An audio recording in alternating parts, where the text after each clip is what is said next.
Sup shredders, my name is Logan aka Spiderhands and welcome to an SP Reacts, where today we have ourselves a track from an act named Luna and the Gents titled Je Ne Peux Pas T'Oublier. And if we switch over to here, we have ourselves the video on the screen, which we're going to watch through in a moment, and we're going to listen through it from start till finish, and we're going to hear what we think. We're also going to have a overall score for the song at the end, but let's go, let's do it.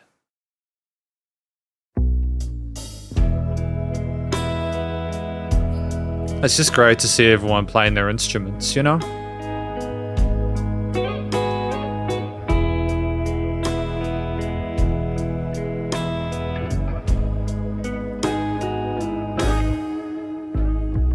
Non,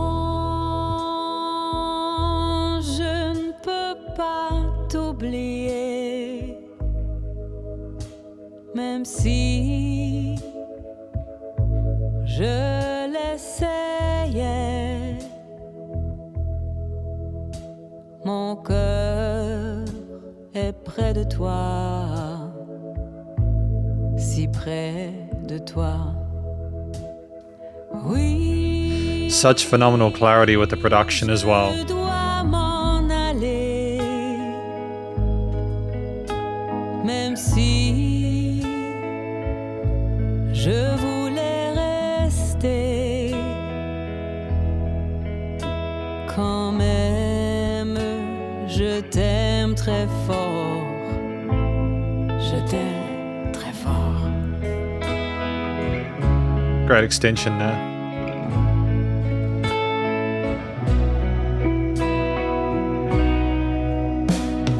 Non, je ne peux pas t'oublier. Great call and response from the guitars. Je l'essayais. Mon cœur est près de toi, si près de toi. Does that mean my heart is a predator if the predator is you? My French is really rusty. I think the song name is I Can't Forget You, but yeah. Est-ce que tu crois que je puisse t'oublier? Non, je ne peux pas, mais je dois m'en aller.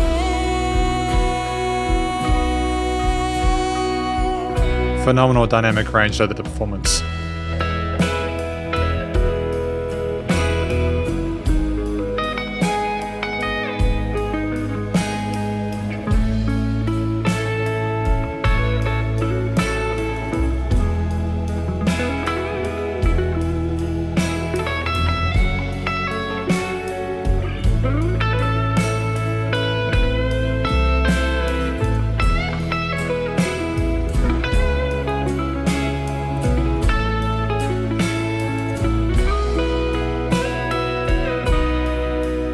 So the reason that guitar solo works so well for me is in part because of its use of dynamic range. It's so effective in the way that it's playing a lot. There's quite a few notes there, but only some of them are accented. You know, there's these main ones and subs, and it just creates this kind of dual layer atmosphere there where, yeah, it's taking over from the mic, but it's still trying to be respectful to everyone else and not sort of stray too far away from the story.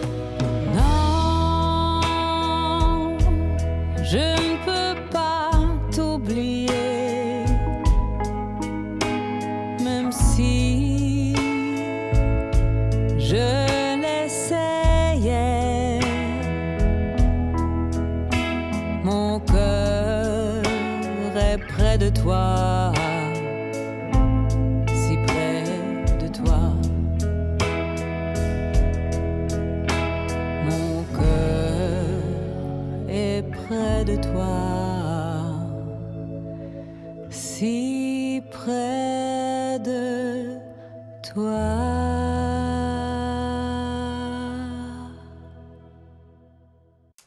But it is a beautiful song though, absolutely, and I really appreciate the live performance to the recording. We're going to talk about this track more though in the conclusion. and welcome to the conclusion of my review of this track from an act named Luna and the Gents, titled Je Ne Peux Pas T'Oublier. This is a fantastic song. I've given it an overall score of 8.1 out of 10, which is very high for me. I appreciated quite a lot of it, and I just think the vocals in particular, there was a fantastic sort of balance of technique, a little bit of vulnerability in there. The expression and such was especially compelling. But there was a lot of other things to sort of appreciate, which we'll talk about in a moment. But first of all, what do I think this track is about? To be honest, French is not my first language, even though I understand like a little bit of it. So I have a little bit of an explanation for context for this one. Apparently, it's about a love story that began 50 years ago about a young student from Switzerland and a young student from France. Two people who met at a wedding, became pals and eventually, or pen pals, should I say, and eventually fell in love. It was a time without emails and cell phones when words on paper made all the magic, but the distance, both geographical and cultural, put an end to the adventure and amour fou.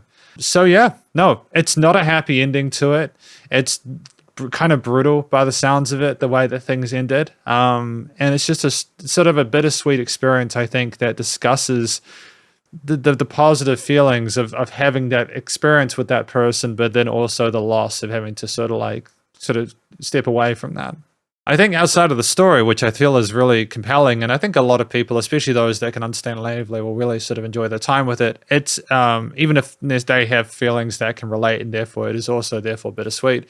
I think that one of the things I most appreciate about this track, as I mentioned before, is the vocal performance here. We've got someone who is very compelling on the microphone there. They have great vocal technique, very comfortable in their head and chest voice, and they cover things as a lead throughout the track. They sure have got a lot going on with the guitars, the bass, the drums, the kind of the organ there, and they're fantastic too.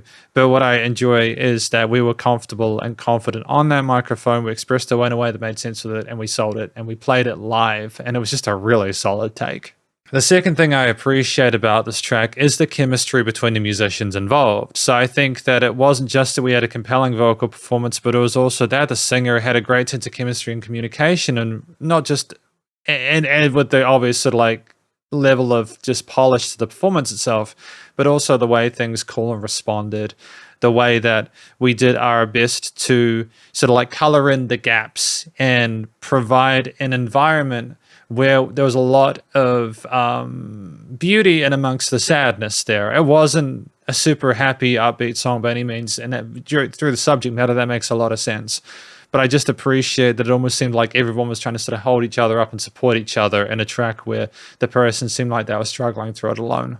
I think finally, it's just simply the little bits of polish. It's not just that we got a really well-recorded take of the song, but it's also that in terms of the actual tones of the double bass, of the guitars, in terms of the structuring of like having the guitar solo there, which is really well affected and was sort of very fragrant in the mix with a mixture of different slides and hammer-ons and little bits of ornamentation. It's just simply the way that we went through this almost like ballad waltz-like sort of structure there in a way that seemed like it was warm and full of life. Like it wasn't that just that it was very well technically performed and that there were little intricacies there that were well included in regards to the composition. But it was that it was always gentle. There was a sense of dynamic range. We never pushed our instruments too much. It was simply a case where if we wanted to accent something, we did, but it was more about being a moderate kind of appropriate representation of the feelings of the story of the vocalist. And there was just a great self-awareness, not just with the chemistry, but also with like the themes and the chord choices and stuff like that. And it was just really well done. So there's a lot to enjoy about this track. I don't think there's any real weaknesses to it. I feel like it's a very strong first impression to Luna and the Gents and their work. I think this is the first time I've reviewed their stuff, if I'm not mistaken. But thank you for watching my review of this track from Luna and the Gents, titled Je Ne Peux Pas T'Oublier, and hopefully you enjoyed it. If you did, please do go show them some love via their various social medias, and I'm sure this will be on all digital streaming platforms soon. Stay cool and stay safe, and please remember to support your local musicians and artists at this point in time, as need the help more than ever with all the crazy stuff going on in the world. And I will catch you in the next SP Reacts. Spiderhands out.